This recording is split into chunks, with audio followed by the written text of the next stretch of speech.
அனைவருக்கும் வணக்கம். இப்ப நான் ஒரு மெமிக்ரி பண்றேன். அது எப்படி இருக்குன்னு பார்த்து சொல்லுங்க. இது யார் மெமிக்ரின்னு கொஞ்சம் கமெண்ட் செக்ஷன்ல சொல்லுங்க.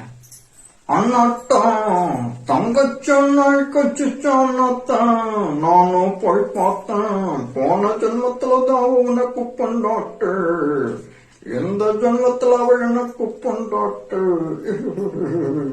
இது யாரோட வயசுன்னு கொஞ்சம் சொல்லுங்க. அடுத்து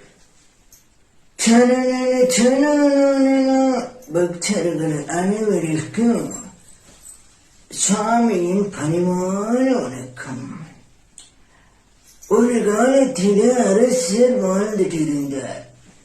அப்போது ஒரு காற்று பக்கமா வேட்டையாடுறதுக்கோசரம் போயிருக்கிறார். அந்த பக்கமா கரடி ஒண்ணு வந்தது. ராஜா அம்பு எடுக்கிறார், விடுறார். ஒரு நூல்ல